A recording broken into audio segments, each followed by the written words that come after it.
Are you ready to take your business to the next level? Every day there are countless books and articles that are published offering the key on how to make your business a success. It's easy to feel overwhelmed trying to keep up and run your business. That's why Deb Creer created the Business Power Hour. Keep up on the latest trends, best practices, and techniques for how to make your business a success. Let the Business Power Hour do the heavy work for you. Good morning, good morning. I am Deb Creer, and I am passionate about giving professionals the tools that they need to make themselves and their businesses as successful as possible.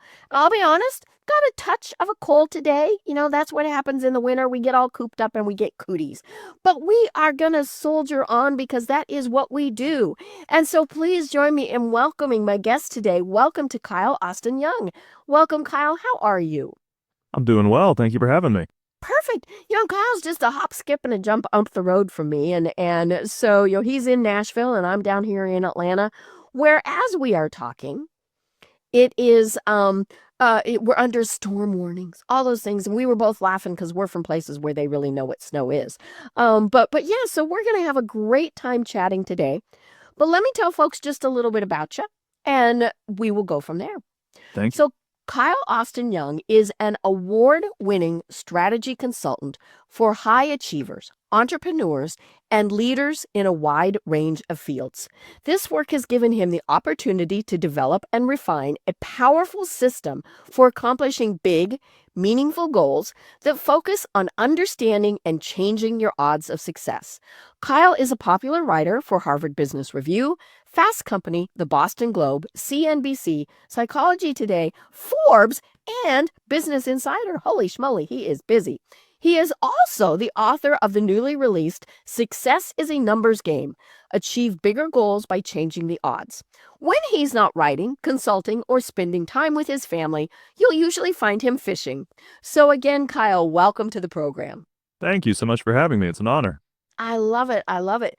Well, tell us a little bit about how it is that you got to where you are today. I appreciate the question. I think like many people do in their lives, found myself where I am today through some things that I wasn't necessarily planning on, that weren't necessarily, part of the vision that I had for my own life. I, early in my career, went through a couple of layoffs back to back from these different leadership positions.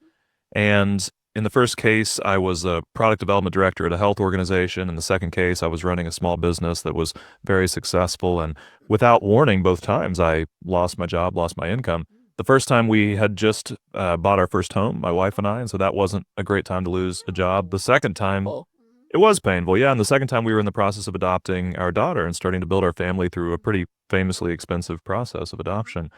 So neither time was an ideal time for a layoff. I'm not sure if there is an ideal time, but those certainly weren't. And I was certainly tired of that. And so I found myself in a situation where I had to ask the question, do I want to go after a third leadership position, which take time to find, and then potentially only to lose it again, without warning? I'd lost 2 in 13 months. Or did I want to try to do something a little bit different? One of the things I was really fortunate about was following that second layoff. The day after I lost that job, I had 4 offers from people who knew of me, knew of my work, respected what I did. And I had a couple of friends who were really generous with me. One called me on the phone, one took me to lunch, and they both had the same message, which was, we've watched you go through this a couple of times. We know you're going to be in demand. What if you were to take fractional roles with multiple organizations, start consulting, diversify your income a little bit, and put yourself in a position where no one phone call, could take away your entire income anymore?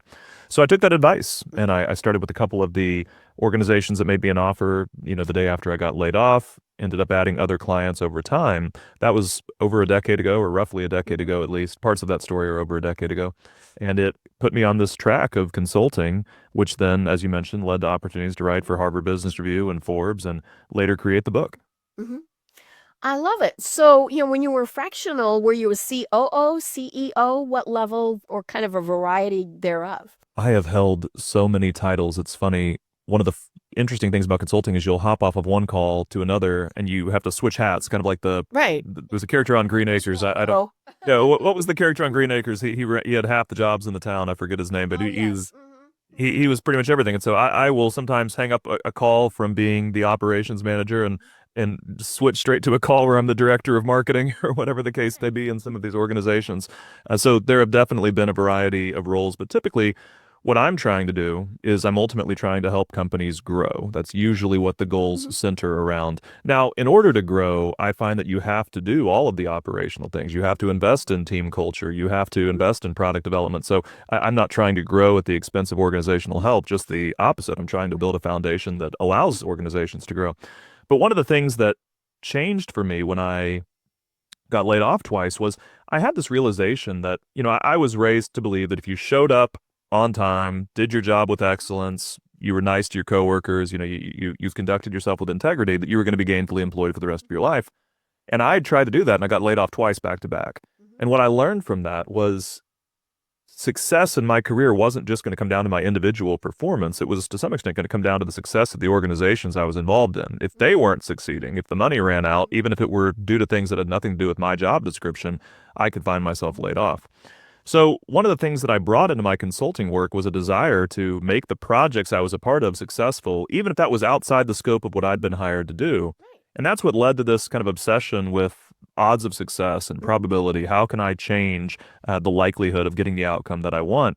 So I'll give an example of that. In my consulting career, not long ago, I was brought in to help a nonprofit in a part of the country that struggles with tremendous amounts of homelessness, addiction, poverty, hunger, even human trafficking.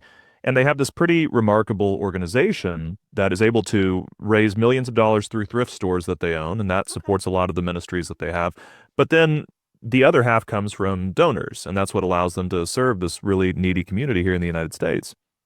And so I was brought in because at that time they were struggling from a donation standpoint, and it was kind of an unexpected period of decline. And the best guess they had was that the people who were following them, their newsletter, their social media, whatever the case may be, maybe they were getting tired of the content. Maybe it was stale. Maybe it was repetitive. Maybe they needed a fresh take. But they had asked several other people to accomplish that, and no one had been successful. So finally, they turned to me, they bring me in. One of the first things I did, again, kind of governed by this worldview that I have, that I need to do everything I can to make the project a success. Even though my job was to bring a fresh content strategy, I created what I call a success diagram. That's the foundation of my book. I wrote down a list of everything that had to go right for them to take someone from being someone who was aware of the brand to someone who was actually a recurring donor. And when I made that list, I realized that the first thing that had to happen, most of these people were subscribed to an email newsletter, is we had to make sure that they were actually receiving the emails. If for any reason the emails weren't reaching them, were they even getting them? I didn't think that was going to be the problem, but that was one of the points in the success diagram, one of the steps that had to happen. So I just worked through left to right, and I said, step one, let's make sure they're receiving the emails. They weren't receiving the emails. It turned out that there was a technical glitch that was causing a massive percentage of this list to not receive the emails. And I could go back in time and see when the glitch had occurred, see when the drop had happened. No one else had been looking at that. They had all been trying to... Didn't they look at their stats? Everyone else had been trying. Well, I have a tremendous amount of respect for this client. There were some transitions going on, but the consultants that came in were all trying to reinvent the content strategy. They were all asking the question, how can we make content that's more exciting and engaging, not realizing that it didn't matter because it wasn't reaching the people that it needed to reach. So I was able to intervene at a technical level. People started receiving the content again. And what we found was that a lot of the content that was already being created was pretty good and was ready to resonate with these audiences. They just weren't getting it. They weren't getting it. So that is a picture of sort of how my origin story informed my consulting and how the work that I do, has evolved over time. It's really me trying to ask the question, what does success look like for this client? And that's a conversation with them. What is it going to take for them to get what they want? And then at that point, I kind of take my scope of work as a little bit of a suggestion, but I'm really asking the questions, where's the problem? What's missing here? What's the missing piece of the puzzle? And if I can find what that is, then I go to my client and say, hey, this is kind of outside our current scope, but I think this is the real problem. Can I fix it for you? And so that is something that's been pretty transformational for them, pretty transformational in my own life. And what I love about this work is I didn't know how to fix these technical glitches that were causing people to not get their emails at that time. I had to learn it as a part of this project. Not long after that, I was on a call with a different nonprofit that was digging wells for people who don't have access to clean water. And we ended up in a situation where there was some suspicion again. Maybe some people aren't receiving the communications they're supposed to be receiving. They said, do you know how to fix that? And I said, I do know how to fix that because I had just done it. So you get a little smarter every day. You develop a pretty robust skill set. As someone who has owned businesses and even just someone who's run businesses in some of those full-time jobs, I know how challenging it is to manage teams of just exclusively specialists. Everybody's so siloed. They all know one thing and they might be really good at it, but it just creates so many gaps. And we need specialists, but we also need people who are really highly skilled generalists who can come in and help us see the bigger picture. And so that's something that I try to be for my clients. I love that. And I have worked in organizations where everything was very siloed. Hmm. And and it was so frustrating because I was in marketing, I was in communications. And I would say, "Well, what does sales think? What are they developing in Hmm. R&D? What are customer support hearing?" And I would get, "That's not our area. That's not Sure. our Yeah, department." absolutely. And and yes, we need those specialists, because those are the people who know this is how to do the email, this is how to create this product, whatever it is. But it takes that teamwork of people working together to say, here's what's going on. And I know, especially companies where they really have a lot of specialists, it's very threatening to them, right? Because they're like, well, what if they find out they really don't need us? Mhm. But yeah, we need those things. And so I love the fact that you're like, well, we need to find out what the problem is. And then we go from there. And that is just absolutely critical for the success of any organization. I think you're absolutely right. I think you're absolutely right. We need people who can step into really complicated questions and answer them with their specialized expertise, but Mhm. we also need somebody who's looking at how the pieces fit together. Mhm. Right. Excuse me. So you wrote a book, and I mentioned it in the bio. It's a great book. You just released it. It is called Success is a Numbers Game. Achieve Bigger Goals by Changing the Odds. Why did you decide to write the book? Well, as I have grown in my consulting career, I get questions a lot of times from people who want to work with me, or sometimes even friends, family members, somebody at the gym that they know me, they know my work. And so they'll say, how would you approach this? And the majority of the time, I can't work with that person as a client. I would be too Right. expensive. I don't Mhm. necessarily have time to intervene at Have maybe the have your level. brain get picked? Sure. Well, no, I'm. If I can give them a quick answer, I can, or Right. I'm happy to do that. But there's certainly some limitations on my time. That is maybe the con of Mhm. having fractional roles. Being a Mhm. consultant is I'm pulled in a lot of different directions. So one of the things that I found really validating was I was able to start publishing my answers to some of the common questions I get on these major outlets like Harvard Business Review, Forbes, Psychology Today. And so I'll get a question from someone saying, "How would you approach this?" And Mhm. I'll say, "Oh, read this. Like here's where I answer that question." And so it was an opportunity for me to feel like I was honoring some of the relationships that I had, but I didn't then have to, hop on a Mhm. 2 hour call or go get in a room with a whiteboard and try to figure it out Mhm. in a really specific context. The book was an opportunity to basically take the framework that's been the foundation of what I do and explain it in something that was long form. I could not have communicated this Mhm. idea of probability hacking in an article. It's just not, I mean, I could tell you something in 700 words, but it wouldn't Mhm. be Right. enough for what you need. Mhm. And so in a lot of ways, my motivation was to have something I could hand people when they come to me and say, Mhm. if you were to come work with us as a consultant, what would you do Mhm. in situations where maybe they couldn't afford me or maybe it just didn't Mhm. make a lot of sense at their Right. stage of growth? I could say, well, here's more or less what I would do. And now you can go do it in Mhm. your own life, in your own Mhm. business. Right. I love that because it does give a way for you to expand your reach. And it's funny, I mentioned, getting your brain picked. I was talking with somebody the other day about this, where there's only so many times you can go and have coffee with people. They spend an entire hour getting you, or more, getting you to download everything, right, from your Sure. brain to their brain, Right. and they don't even buy you the coffee. you know? And we kind of laugh about that, but and I'm like you. If it is a simple answer, or if I'm wanting to get to know somebody, I'm perfectly happy to go do that coffee. I'll probably even buy my own coffee. Sure. But there's just so many people that we cannot reach. Mm. And so it is so fabulous to be able to have that book to say, here's what's going on. Yeah, here's what I would do if I were in that position. And Mhm. it's also nice for people who are, with consulting, depending on the size of the contract, sometimes it's a really long sales cycle. Mhm. And so it's a great way to sometimes accelerate it to say, if you want to know me, know how I think, then read the book. And Mhm. at the end of it, you'll have a pretty good idea if I'm somebody you can trust or not. Right. And success is a numbers game. Are you making money? Are you making a profit? Even if you're a nonprofit, I always tell people nonprofits do not mean no profit. They have to make money. But yeah, so there's those numbers, there's sales numbers, there's all sorts of numbers. But what are the numbers that you're talking about? Well, I'm talking about your odds of success. The premise of my book is pretty simple. I believe that every goal that you're pursuing has two hidden numbers attached to it, your odds of success and your odds of failure. And so what I'm trying to help people do is understand in a new way or at a deeper level how likely they are to accomplish a goal. And then after they have that context, I try to give them a framework that I call probability hacking for changing those odds. And I believe that if we can change your odds, then over the course of a single goal, that might change your outcome. Over the course of several goals, we can be confident that'll change some outcomes, which can change the trajectory of your career. And over the course of a lifetime of goals, it can really change, even your legacy in terms of how successful you're able to become. So I'll give you an example of sort of how this works. I am currently training for a half marathon. I'm not as ambitious as this hypothetical I'm about to give you, but let's say you're training for a marathon. Okay. I have a half marathon at the end of next month, my first. But let's say you're training for a marathon. You aren't sure what to do, so you hire a running coach. And she tells you that she can have you ready on race day if you do three things. She needs you to eat, sleep, and train the way that she says, and she's going to give you a prescriptive plan for each from now until, the gun goes off to start this race. So there's three things that have to go right for you to be successful on race day, at least according to this running coach. If you do these three things, you'll be in good shape. If you skip one of them, if you cheat on one of them, it's not going to be enough to get you there for such a challenging athletic feat.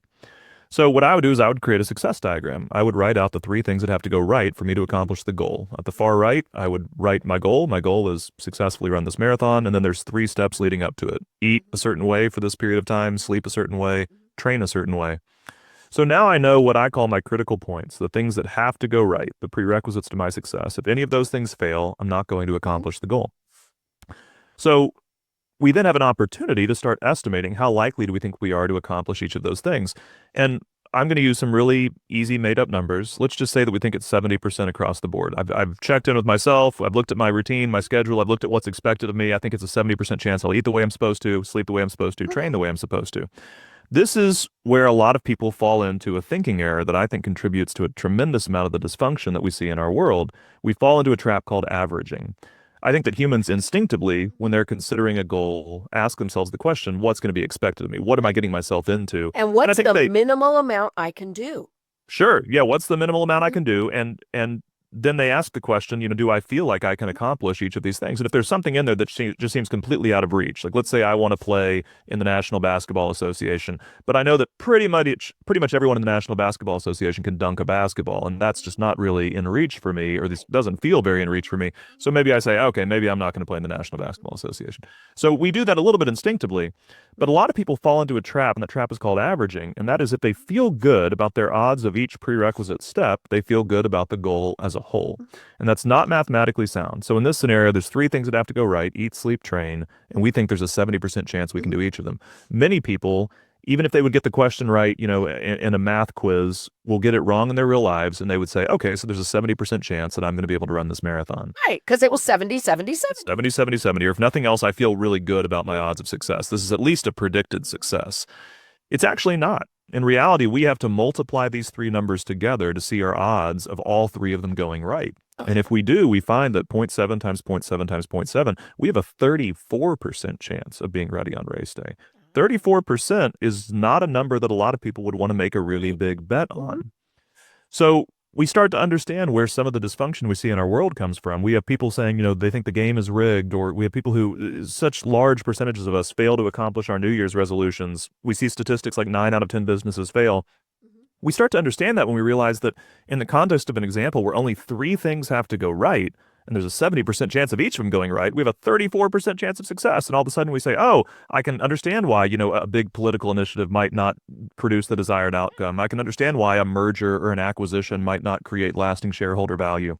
So this is the moment where a lot of people get a little bit discouraged. Oh my goodness, my odds are terrible. Why should I try? And a totally valid question. I'm not in any way here to leave you in that place. Now that we have a sense of our odds of success, we can recognize how important it is to try to change them, to try to optimize them, to try to be really fastidious in doing everything we can to maximize our odds of getting the outcome that we want. So how do we do that? Well, it's probability hacking. And what probability hacking begins with is what I call thinking negative. when we pursue goals, a lot of people tell us we need to think positive. Don't worry about what could go wrong. That'll just discourage you. If it's meant to happen, it'll happen. So just focus on the positive and you'll get the outcome you want. Just try to kind of manifest the outcome that you want. Don't think about what could go wrong. I think that is the exact opposite of what we need to do when we pursue our goals. Okay. I think that we need to think negative because probability can be understood similar to how we've traditionally understood matter. It can't be created or destroyed, but it can be transferred and rearranged. And what we find is that the odds of success that you want are currently hiding in your potential bad outcomes. If you flip a coin, there's a 50% chance it'll land on heads. Where's the rest of it? Well, it's that 50% chance it'll land on tails. So if we could somehow take some of that away from the odds of it landing on tails and move it over to heads, we could increase your likelihood of getting what you wanted. Now, that's not how coin tosses work, but in many cases, that is how our goals work. If we can identify the potential bad outcomes, we can try to make them less likely. And in doing so, we can pull those odds over to our side. So in the context of a marathon example, if I need to train for a period of time, what are some things that could keep me from sticking with this training regimen? Maybe bad weather. You and I are talking about how there's some inclement weather coming. If there's an ice storm, how am I going to train, during an ice storm? Well, I might need at least a gym membership. What if I can't even get to the gym for a week because the roads are too dangerous? I might need a treadmill. I might need to figure out some kind of alternative training. If I climb the stairs repeatedly for a while, can I develop some of the same muscles that I'm going to need to run this marathon? What if I'm concerned about an injury? Well, there's some specific, stretching that you can do to try to reduce your likelihood of dealing with shin splints or the other injuries that might derail a running routine. What if I'm concerned about a lack of motivation? Maybe I need to find a running partner, somebody who can hold me accountable and do this with me while I get ready. So when we identify what has to go right to get what we want, when we then think negative and identify what could go wrong, and then finally use our creativity to take the risk out of those bad outcomes, we can change our odds of success. Because we don't like risk. No, we don't. Well, we certainly don't like unnecessary risk. Risk is to some extent unavoidable, but we have an opportunity to minimize the risk in our lives. And when we do that, we can get more of what we want. And that can produce wins that can then snowball and ultimately give us better odds at a variety of other goals, which is pretty exciting. Right. And people, organizations don't want to think negative. They don't want to think the what ifs. We saw that when everything shut down because of COVID, right? Sure. And in my prior life, one of the things that I did was crisis management planning. What happened if? And one of the companies that I was consulting for, we did what happens if the person in charge drops dead, goes on vacation? Yeah, I always say gets hit by a bus. I read a book one time that said I always have a hit by a bus. I do the hit by the bus theory, right? And we really did get some pretty good flows and things like that. So then I was talking to the attorneys. Now, this was a company that was worldwide, right? And one of the things they said was, well, we've got attorneys everywhere. And so if we're not here, it's not a huge deal. And this was when I was in Colorado. So one of the crises that we planned on was snow, weather, right? Sure. If you can't get in for a while. And they said, it's no big deal. And I said, okay. And I almost let it go. And then I said, well, is there anything you guys do that's very important, which is what we should be thinking about, right? And they said, well, there is this report that we have to file with the state of Colorado on the last day of every month. I said, okay. And what happens if that report doesn't get filed? They said, that's an important question. Well, the company can't function. and I went, oh. And I said, so that would be a critical function. I think that's critical. And more importantly, can anybody else in any of these other areas do it? Do they even know about it? And so then it was important that those other areas knew how to do it. And the really funny thing was, and this was, 15 years ago or so. So technology was very different back then, right? Sure. So one of the most critical functions, and everybody just thought this was the greatest thing in the world, was the mail room. Okay. Because money got mailed in. I see. Who got that money? Who made sure it got deposited? Yeah. But everybody went, well, they're the mail room. And, right? And it was like, no, if they don't get, if there's nobody to get the mail and make sure that those checks go to the right place. Yeah. And so it's not that we're being Chicken Little and looking for the bad things. Or, and I've had people tell me, oh, no, you can't think of that because you're going to manifest it. No, you're not. You're preparing for those things because, as we know, bad things happen. I mean, that's just the thing. And so why not think, okay, what if? What if this goes right? What if this goes wrong? And then plan from there. Oh, absolutely. One of the things I like to do with clients is if they volunteer something like that, but what if they reject the proposal? Then I'll say, great question. What if they reject the proposal or reject the proposal? And then we sit in that discomfort for a minute and they say, well, I guess we could try this, this, and this. And I'll say, that's great. Now let's go a step further. What can we do to minimize the likelihood of them rejecting the proposal? We can put ourselves in a stronger position. I tell people one of the suggestions I've given before is even if you need someone's approval for something, just ask the person at the front desk what kind of mood they're in before you go in there. And if they're having the worst day of the week, wait, do it tomorrow. I mean, you've already just taken a very simple step that's put you in a better position. Go in there when they're in a good mood. So there's little things that we can do that will change our odds. And like you're saying, that can change our outcomes. And it does start with thinking negative. And it starts with also trusting that we, after identifying the risks in our lives, can use our creativity to try to change some of that. Right. And sometimes we're going to come up with some strange things, right? Sure. But you never know. I mean, I'm in Atlanta and, last year, or maybe it's been 2 years ago now, I lose track of time. We were very affected here in Atlanta by a hurricane. We're a long way from water, but it was that big. Or let's talk about Asheville, right? They were extremely affected by a hurricane and nobody would have ever thought that. So maybe it's that you don't think hurricane, but you think weather. Because it's all the planning the same thing, so yeah, it's going through those scenarios and as you said, it's asking everybody, right? Does because they're going to know other things. The receptionist recognizes things that somebody else doesn't.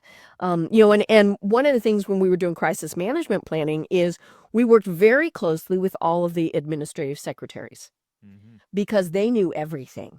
Yeah. And so that was just the important thing is make sure that you're talking, as we said, this is not a silo. This is make sure you're talking with everybody. Well, that's one of the really nice things about a success diagram. I have historically, people kind of bristle when I say this, but I'm confident I can make my case. I've been almost opposed to asking other people for advice. And that sounds like a crazy thing to say, but I'll explain sort of how that happened and then how it ultimately changed. I was in a position once, this is just kind of to exemplify the problem I've always seen with asking for advice. I was thinking about taking on a new contract. I had an offer to work with somebody who was notoriously difficult, not an easy person to work with. But this contract was going to pay a tremendous amount of money. And so the question was, do I take on this very stressful engagement? Did you even want to do it? Sure, in exchange for a lot of money, or do I not? And there were middle grounds, like maybe I'll take it on for a year and I'll make a lot of money and then I'll quit. There were all these different ideas. So I wasn't sure. I was genuinely conflicted. So I said, I'm going to ask some other people for advice. And so I asked some colleagues and peers who I respected. And the feedback that I got was frustrating because it was almost perfectly split down the middle. About half of them told me take the money. It'll be fine. No, it won't. And about half of them told me, why would you want the stress? Yeah. And so I was annoyed by that because I thought I ended up where I started. But then ultimately I realized something that really transformed the way I think about asking for advice. And I noticed a trend, and the trend was that pretty much everyone I asked who had significantly less money than I did told me to take the money. Right. And pretty much everyone I asked. That was their ultimate goal. Money. That was their ultimate. Which is not bad, right? Which is not bad. That was their ultimate goal in their context. Almost everybody I asked who had significantly more money than I did said, why on earth would you want the stress of this contract? What would be the point? Because it was riskier for them. It was riskier for them. Risk adverse. And what I realized in that moment, and through some other experiences too, is that people give you advice typically in their own context. They don't often do a very good job of entering into your context. They don't necessarily take the time to even understand what is your goal, Right. Yeah. what are your strengths. Were you concerned, Kyle? Sure, yeah, what are your strengths, what are your limitations? So they're ultimately giving you the advice they would want, but that advice might not be what you want. It might not even really apply to you. And so we have people, and we can certainly become those people, making decisions informed by advice that has nothing to do with us. And so one of the reasons I'm really passionate about success diagrams, you just mentioned that you want the input of these administrative assistants, all these different people. Success diagrams give us the ability to have a shared text. When we can write down on a sheet of paper, here's the goal, here's what has to go right, here are the things we perceive that could go wrong. We now have the ability to have a really productive conversation with a shared context. You know what I'm aiming for. You know what is going to have to happen. You know what the risks are. And so now we can ask questions like, what would you do if you were me? How would you take the risk out of some of these potential bad outcomes that we've identified? Are there steps to success that we've missed? Is there another prerequisite that we've forgotten to include that might dramatically change our odds of success? Do you think that we're pursuing the right goal entirely, or is this the wrong goal? Is there a reason why we might want to pursue a different goal? But now that we have a shared context, we can actually give and receive advice that's going to be relevant to the actual objective. And it puts us in a position, like you said, to collaborate, to have multiple voices speaking into a project. And we're not all trying to pull the project in different directions. Instead, we're working together to move this forward. Right. And still remember, there's still a little filter that might be in there, but it's not, when you've gotten on that same page, that filter goes down. Absolutely, and it'll make it more obvious when we do diverge from, kind of the same page thinking, because if somebody says something that's out of alignment with the goal, then it's more obvious because we've got the goal on a whiteboard right in front of us, and so, it's something that can pull us back, a North Star. Right. Well, and then the key thing is to find out why they're so far off. Because, did they just not understand? That's possible. Sure, yeah, great Or way to maybe illustrate they knew misunderstandings. something that nobody else knew. Right.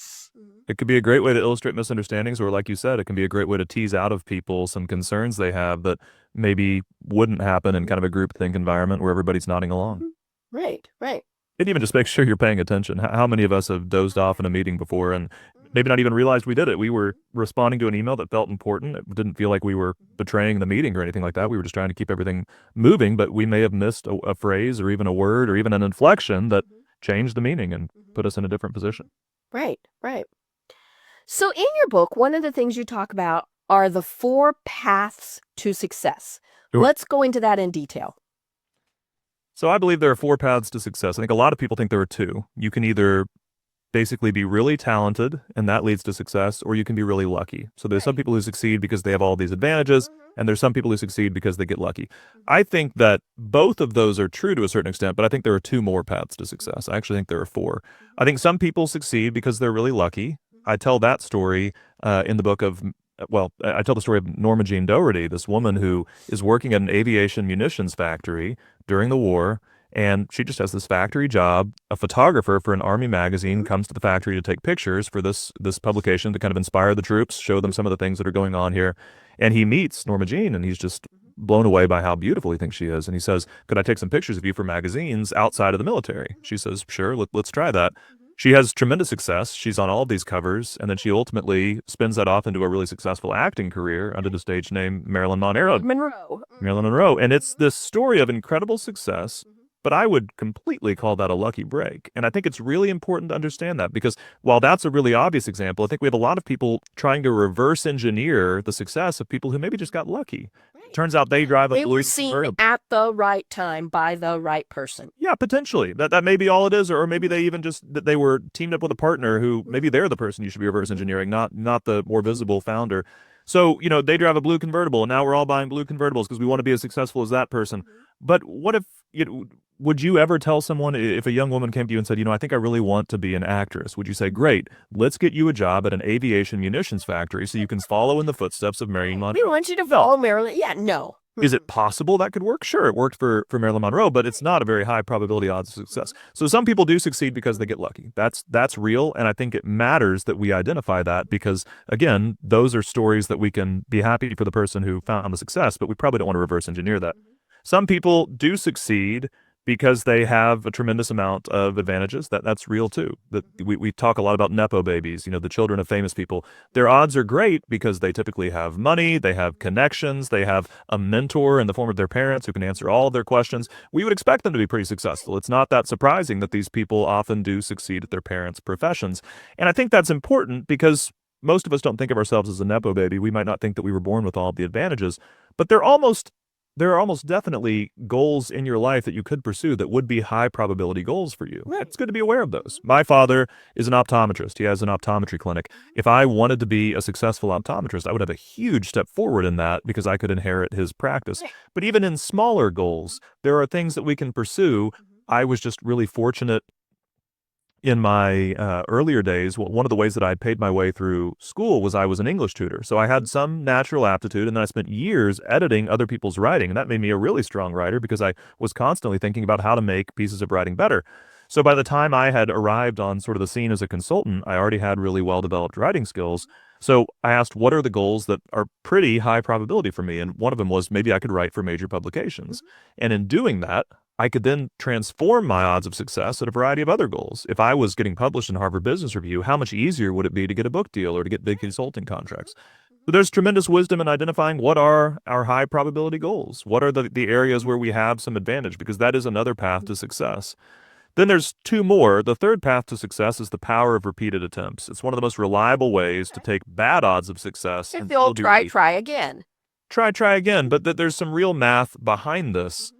One of the stories I tell in the book is the story of Thomas Edison. He's trying to compete for a patent for this incandescent lamp. And what it really comes down to is he needs to find a practical filament. He needs to find something that can burn hot enough to glow and emit light without catching on fire and without snuffing out so quickly that it's not worth the hassle. Right. But he's not the only person doing this. There's a lot of people trying to invent an incandescent lamp with a practical filament. What he did that was different is he experimented with 6,000 different plant materials to find an optimal solution. So his odds of guessing what are the best filament for the incandescent lamp, terrible. That's not something he could have guessed. It turned out the answer was carbonized bamboo. Would that have been your first guess? Would you have started carbonized bamboo? No. That's why it takes 6,000 attempts to find out that carbonized bamboo is a good filament. But what he did is he played the odds. His odds of any one of those 6,000 ideas being a success. I mean, now that we know there was a successful idea in there, where I guess 1 in 6,000, well, what does it take to find it? Well, it took 6,000 attempts. But in his case, that wasn't such a cumbersome thing because he had the ability to run a lot of experiments and just measure them, with a stopwatch. Did it incandesce? How long? Did it catch on fire? Yes or no? And so he was able to win a patent that changed the trajectory of his career. So one of the ways that we can transform our odds is through the power of repeated attempts. And we see that a lot in entrepreneurship. We see people who are starting multiple businesses, hearing that 9 out of 10 businesses fail, but that 1 out of 10 businesses succeed. And regardless of how reliable that base rate is, they recognize that through repeated attempts, they can change their odds of success. Or what I like to say is sometimes you don't have to beat the odds, you only have to play them. If you have a 10% chance of success, what that's telling you is we expect 1 success for every 10 attempts. And so some people really leverage that. Right. The fourth and final path to success is what I call probability hacking. I've already demonstrated that, but let's look at our current odds of success, identify what could go wrong, use our creativity to take the risk out of the goal, and change the likelihood of getting what we want. And we can, to some extent, layer those over all the other paths. We can put that onto a scenario where we'll still need some luck, but we might need a little less luck. We can take an area where we have good odds of success and make them even better. We can take an area that might still require repeated attempts, like starting a business, but it might take fewer attempts. But it is ultimately something I see as the fourth path to getting what we want when we understand how our odds of success actually work. Right. And it's funny when you were talking about the repeated and all of those things. And we've been talking a little bit about sports, and so one of the things, and I just looked at this very quickly, is Michael Jordan, right? Sure. Probably one of the best basketball players ever. And plus, he's a nice guy. I've never met him, but he seems like a nice guy, right? Now, according to this stat that just came up, he missed 12,345 shots. I have a breakdown of that in the book, which something very similar. I don't have Michael Jordan specifically, but one of the things that we find is that if you're looking, one of the ways we measure the success of a career in basketball is how many points did a person score. And it wouldn't be unreasonable to think that the person who scored the most points would be the person who has the highest shooting percentage, the people who are making the biggest percentage of shots. To shoot to score. I mean, that's shoot to score. But what we actually find is a much, much, much better predictor is just how many shots they attempted, not their shooting percentage. We see that in the case of 2 former teammates, Shaquille O'Neal and Kobe Bryant. Shaquille O'Neal made 582 shots per every 1,000 attempts. 582 per every 1,000 attempts. Kobe Bryant made 447 per 1,000 attempts. So that's a significant statistical difference. I mean, Shaquille O'Neal was so much more accurate than Kobe Bryant was, and yet Kobe outscored Shaq by more than 5,000 points. Right. And the difference maker was Kobe attempted 6,743 more shots than Shaquille O'Neal did. Right. So in the game of life, as we try to score points, again, the more shots we take, we typically find that is an even better predictor of people's success to some extent than how accurate they are. Right. And it is tempting to just say, I've tried, I'm giving up. And so the important thing is to figure out why things didn't go the way they should. Back to the negatives, all of those things. Well, maybe this person didn't score as much because they needed glasses. You never know what it is. But and And sometimes you do just say, I'm done. But still, you need to take the lessons from that and go forward. And not just say this, nope, I'm giving up. And so it is so important to always be looking at what was the good and what was the negative. Well, that's one of the great things about a success diagram too, is it makes postmortems so much more effective because Right. again, we have a list of everything that has to go right for us to get what we want, and we have a list of all the things that could go wrong that would keep us from getting what we want. So if we fail, we should be able to grab a pen and circle the potential bad outcome that Right. came to life and ultimately derailed our goal. So we then have, the opportunity to ask the question, did we get unlucky? Did something really unlikely happen? Or did we maybe not take this as seriously as we should have? And if this same risk were to appear in a future goal, do we need to prioritize a little bit more doing what we can to take the risk out of that? So there's certainly an opportunity that comes from that. And then you talk about, do we quit? One of the things that I believe, and I wish I'd said this a little bit more explicitly in the book. I give examples of it in the book, but I wish I'd used these words more. I'm not as big a fan of the word quit as I am of the word pause.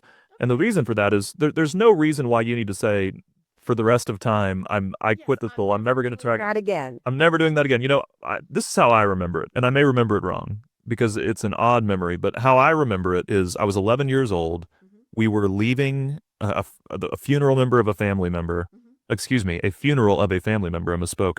I'm in the car with my mom. I think we're maybe driving to the graveside, and she asked me, "What do you want to be when you grow up?" Odd thing to ask your son on the way to the graveside. So maybe I remember it wrong. But I remember around that time in my life, this conversation happened. I'm in the car with my mom, and I said, I want to write a book when I grow up. And I was very young at the time. And she, gave some thoughts on that. As time went on, this was a goal that never left me. I wanted to do that for years and years and years. And I tried several times without really any success. This was before, in some cases, before I even had my first leadership position or while I had the first leadership position, but very early in my career. And I wasn't really having a lot of success with it. So I didn't quit the goal. I paused the goal. I said, I'll come back to this when my odds are better. What I ultimately did then over a period of about 10 years was I developed a really successful consulting career. I wrote for Harvard Business Review and Forbes and Psychology Today. I intentionally took on projects that would connect me with the kind of people who would make me more likely to get a book deal. So I contracted directly with major publishing houses. I contracted with some literary agents and helped them grow their businesses in these different areas. And by the time I was done, my odds were incredible. I knew how to write. I had writing credentials. I had a framework, and it wasn't all in service to the book. Some of it was a natural byproduct, but a lot of it was very intentional. I had a framework that would lend itself to a book. I had personal connections with literary agents. So when I clicked unpause on that goal, I was able to do something that many people, it would be a dream to accomplish. And I did it really pretty easily in a few months. It was just, okay, create the proposal. I had people who could give me feedback on that, give it to the literary agents I was already connected to, and then put myself in a position to ultimately get this deal. So that's, I think, the power of maybe shifting our thinking away from this idea that do I quit or not? And just ask the question, do I pause or not? And the great thing about a success diagram is if we have that, it's kind of like a shopping list. We know what we need in order to get what we want. So we can then passively start collecting some of those advantages. We're at a networking event. People are telling us what they do. All of a sudden we hear that one person is, whatever, an administrative assistant to a literary agent. Interesting. I should probably lean into ding, ding. That's a great way. Yeah, ding, ding's a great way to put that. Maybe I should spend a little bit more time in this conversation because I'm trying to collect advantages for the day that I unpause this goal. So when we know what we need, it gives us the ability to kind of like, an Easter egg hunt, just find these things that could be useful to us, put them in our basket and save them for later. We'll open them when we get done. Mm-hmm. Right. So, I'm a marketing person, and we were taught that you have BHAGs, big, hairy, audacious goals. Now, the problem sometimes with big, hairy, audacious goals is they're too big and they're too audacious. So what is the balance between something that is just, right? We make it, or it's so big we cannot achieve it. What is the, how is it that we want to develop goals that are realistic? Well, we don't necessarily know if they're realistic off the bat. So we ask ourselves the question, what are the things that have to go right in order for me to get what I want? And then we start to estimate how likely we are to accomplish those things to get a sense of our odds of success. We think negative, we probability hack, and we see how good we can make our odds. How good do we feel after that process? Our odds may start out terrible, like with the marathon example. We realize we have a 34% chance of success. That's not very good. But by the time we're done exercising our creativity to take the risk out of failing at a training regimen, a sleep schedule, a nutrition plan, our odds can be considerably better. So then we ask the question, are we where we need to be, recognizing that even with a 99% chance of success, that doesn't guarantee success. But that's sort of how it starts. And one of the questions I get a lot is, well, how do I find these numbers, these estimates? And that's certainly a fair question, but I'll tell you that this is the same system that some of the leading forecasters in the world use to predict major world events. If you ask someone, how likely are you to run a marathon or to be able to complete these things? They say, 70%. I feel great about this. And then you say, well, here's what it's actually going to take. Here's what you're going to have to eat for the next 3 months. Here's what you're going to kale. Yeah, here's how you're going to have to sleep for the next 3 months. Here's how you have to train for the next 3 months. So now let's break this down. And what we find is that people are typically able to make much more accurate predictions when we break big questions down into smaller questions. So I can't tell you in the context of all of the goals you're pursuing what, those numbers would be for you. I can tell you that when you break big goals down into smaller goals, you can typically get a lot closer. And then if there is published research on what you're trying to learn, you can certainly turn to that and be informed by that. You then also have, again, a document that creates a shared context where you could go to people and say, one of the things I'm going to need in order to accomplish this goal is I'm going to need this department manager's approval. How likely do you think I am to get it? Now we can have those types of conversations and try to get a sense of our odds of success. It's harder to do that when these subtasks aren't broken out. So how do we make sure we're not going too far? Well, we make a list of our goals. We try to diagram them out. We do everything we can to optimize our odds. And then we kind of have two categories, a very small category that'll be the goals I'm pursuing right now, and a bigger category that'll be the goals I might pursue later. Again, those don't have to, Right. We're not saying never, but we're saying not now. And in a perfect world, we try to identify high probability goals that will then, if successful, bring bigger goals within reach. That's what's really exciting, is if we can create that synergy where it's not just I accomplish some random goal and nothing comes of it. But in my case, one example is, like I said, if I write for Harvard Business Review, how much easier will it be for me to get big consulting contracts? How much easier will it be for me to get a significant book deal with a big advance? Right. How much easier will it be for me to go on a great podcast like this one and have conversations about what I do? Right. Well, and we adjust, we adapt, we pause. I mean, I keep thinking about, you doing the half marathon. Your goal might be marathon, right? And so midway or pausing that goal means you're going to do a half marathon. But even further back is, I'm going to run a mile. I mean, right? And I think that is probably one of the biggest problems that I see people have, is they don't realize it is a step process. And they just, I want to make $1 million next year. Okay, how are you going to do that? I'm going to sell more product. Okay, how are you going to do that? Sure. Yeah, and pretty soon they realize they don't know how they're going to do that. And maybe it's okay. $1 million next year might be a little unattainable. Is $250,000. Okay, let's get to there. Then let's take that and do $500,000. Things like that. And it's back to what we were saying. You don't just quit because you didn't make it. Maybe we need to adjust. Maybe we need to pause.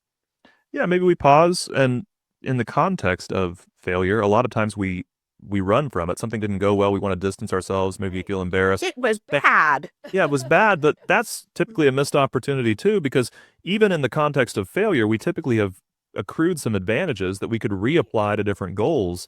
In the book, I tell the story of a group of friends who tried to found an online dating site in the early 2000s. At that time, the internet was pretty new. It was difficult to use, and they developed a tool that would let people upload a video to the internet introducing themselves to people who might want to go on a date with them. That was pretty revolutionary at the time, and they thought that it was going to change the dating game. Ultimately, what they found was the internet was so new, most people weren't comfortable with the idea of uploading a video about their, their romantic preferences. And my mom's going to see it. That was a pretty vulnerable thing. And so they ultimately had to abandon the idea of this dating site. What they did, though, was they didn't just give up on everything. They asked, what has been accomplished in pursuit of this goal so far? And one of the things was they developed this remarkable tool for uploading videos to the internet, something that was very difficult to do at that time. So they asked the question, what if we let people upload videos about anything? What if it wasn't a dating site? What if it was just a place to put videos on the internet? And they rebranded as YouTube, and they'll sell. You're going to tell me it's YouTube. Yeah, they end up selling for, I think, $1.5 billion. I believe that's the number, at least the reported number. And that's a pretty life-changing exit. And again, that started with not running from this failure, but asking the question, what are some of the advantages that we've accrued along the way that put us in a position to ultimately accomplish a different goal. Right. And we hear things like that all the time where we were aiming for X, but looky, Z is what works better. And sometimes ego gets in the way. No, I want X. Yeah. And it's like, well, but how can we change, and do something different? And and I mean, we really do. We hear stories about that all the time. And whether it's somebody like Jeff Bezos or Elon Musk, or your friendly business person around the corner, it is about making those changes. But the first thing, and this is where I find so many people really have problems, they don't even set the goals. They just don't even start. We're just going to continue the way we are. Well, and I think you made a good point a moment ago and just reiterated it now. You said that a lot of times people realize that they don't know what's going to be required of them to actually achieve success. I've had some people who've been grumpy with my book. They'll come to me and say, well, this doesn't work. I tried to create a success diagram and I realized that I wasn't sure what my goal was and I wasn't sure what would be required. No, your book is stupid. And I wasn't sure what the risks were. And I'm thinking, sounds like this is a really valuable insight for you. You don't know what you want. You don't know what's required. You don't know what the risks are. A couple steps back. Sure. So now you know what you need. But that I think, to a wise person is pretty illuminating, recognizing I'm not sure what I want. I'm not sure what's required of me. I'm not sure what the risks are. Go find those things out. That's going to be an important part of this. But you're absolutely right that it starts with a goal. And I think that's honestly one of the ways that I've differentiated myself as a consultant is I'm always asking people, what's your goal? And an experience that really informed that was I was sitting in a meeting once. It was me and another consultant. We'd both been brought in on the same project. And I watched this other consultant create an entire vision for my client's life that included this massive payroll and this big organization that he was going to have to manage and all of these things. And finally, we take a bio break. And I leaned over to him and I said, is this what you want for your life? And he said, no. Well, what he said, I'm not sure. And I said, okay, well, let's at least not go hire 50 people until you're pretty confident that this is what you want for your life. Let's spend some more time on that. What did this consultant done? Well, he did the same thing that those people who gave me advice about taking that one contract on did. He told them what he wanted for his life. And he said, he assumed, well, obviously everyone would want what I want for my life. They might not. They might want something different. And I think also with these goals, again, what you're saying is it's important to also identify what is the goal behind the goal to some extent. We think about the people founding YouTube who started with a dating site. It wasn't really missional. It wasn't this idea that I just have to change the way that we find people to go on dates with. They wanted, I think, I'm assuming here, but I think they wanted to found a successful organization that could ultimately grow and could make a lot of money and, something they could maybe exit for. So the pivot wasn't, in that sense, even a change of the goal. It was kind of a change for the external goal, but the internal goal never really changed. And so I think it's important to do exactly what you've said, which is get really in touch with what is the thing that I want, or at least what is the why behind the goal that I'm pursuing, because it can make those pivots a lot more intentional. Right. And I love the fact that you talk about, is it your goal or is it their goal? I have worked with people in the past, where they're giving me advice, right? So business coach, people like that, where they have said, okay, we're gonna make you $1 million, you're gonna speak 12 times a month. I'm like, no, I have zero desire to do that. And they're like, but that's what people want. No, this people doesn't. Yeah. And so that's where, and even if you're paying them, right, you're paying them for their advice. And so, maybe you should follow it. No, if it's not what you want to do, it's okay. Because again, you're paying them. They work for you. And so if you say, okay, I want to make 100,000 and speak 4 times a year, then they should be able to say, okay, here's what we're going to do to make that happen. If you need to assess the quality of advice, maybe you've got 2 different people giving you conflicting advice. That's a situation I find myself in a lot. Ask both of those people what the goal is. Ask them to articulate your goal. And generally, the person who is able to more clearly articulate the goal is somebody I'm going to have more confidence in their advice, because the person the other person might be giving great advice, you think about the context of directions. What's the difference between good directions and bad directions? Well, it's where you want to go. They may be giving you correct directions to a destination that you don't have any business going to. And that's what we have to figure out. Right. Yeah, I had a conversation on LinkedIn with somebody who was coming to this area on a business trip. And he just posted and he said, hey, I'm looking for a CrossFit location in X area. Well, I happen to know one. And so I responded, but I told him I drive by it. Never been in there, don't know what it's like. Well, he was, of course, a fitness person. Mm. And so, well, why don't you go in and work out? Don't want to. But it would be good for you. Why don't you go? Don't want to. And I must have said don't want to several times before I finally said, I am a lazy slug. And that is just not anything I have any desire to do. Would it be better if I did? Sure. But it's not going to happen. And so then I could tell he was rolling his eyes. He was thinking, and I never heard from him again. Well, it's a great question. What are the odds if you know that about yourself? Well, let's say you do go spend a bunch of money joining this gym or buying this equipment or setting a goal, I'm going to run a marathon. What are the odds that you're actually going to accomplish it? Probably not very good. There's just so much that you're going to have to overcome to do that. So why not set a goal in your life, even if it's a goal that still pertains to health or longevity? Maybe for you, it's a focus on nutrition or it's a focus on sleep or something else. But again, there's not a lot of value in asking myself, well, what is the hardest goal I could set for myself? But that's pretty much just asking, how badly do I want to fail? Right. Well, and fitness clubs bank on, now they're not quite as bad as they used to be, right? But they bank on the fact that at the first of every year, everybody's going to say, we want to get into shape, and they're going to bow to peer pressure, and they go for 3 weeks and go, this is not what I wanted. But keep the subscription. Yeah. If everybody who had a gym membership showed up at the gym on the same day, that'd be a very crowded day at the gym. Right. Yeah. Well, oh my gosh, Kyle, this has been so much fun, and we are at the top of the hour. I looked down and went, oh, holy schmoly. But for people who are saying, I need to talk to Kyle, we will have a link to the book, obviously, in the show notes. But how do they find you, and what are the services that you provide? Yeah, you can get the book anywhere, Amazon, Target, Barnes & Noble, directly on the Penguin Random House website. If you want to connect with me personally, again, we'll have a link in the show notes. But what I've really enjoyed is I heard somebody else do this. I was listening to a podcast, and I said, I'm going to give that a try and see what happens. So what I've been telling people for a few months now is if you want to connect with me, just find me on LinkedIn and send me a message. And it's really become one of the hidden blessings, something I didn't expect at all of this journey of publishing the book is just about every day I log into LinkedIn and I have a message from somebody saying, I heard you on this show, I heard you on that show, I had this question or I have this goal. And it's been a lot of fun. It's developed kind of a neat sense of community surrounding this project, and I've really enjoyed that. So please feel free to find me on LinkedIn, send me a message. We'd love to hear more about what you're up to. I'm Kyle Austin Young, and you should be able to find me pretty easily. We'll put a link to that in the show notes also. Well, as I said, Kyle, this really has been absolutely fascinating and definitely food for thought. It's funny that we're kind of talking about this at the start of the year when people are developing their goals, their dreams, their whatevers, right? But we want people to think about this also in October, in autumn, whatever. This is a year-round thing. But do you have any final thoughts that you want to leave everyone with? Well, you just mentioned the idea that we can start a goal at any time, and that's true. And I think that is something that's really important, is recognizing that a lot of us are putting our hope in the wrong things when it comes to our success. Like the idea that if I set a goal at the start of the year, it'll be more successful magically than if I set the goal March 1st. That's probably not true. A lot of us are leaning into the idea of, if I want it badly enough, it'll happen, or if I'm committed enough or gritty enough or resilient enough. And all of those things are fine.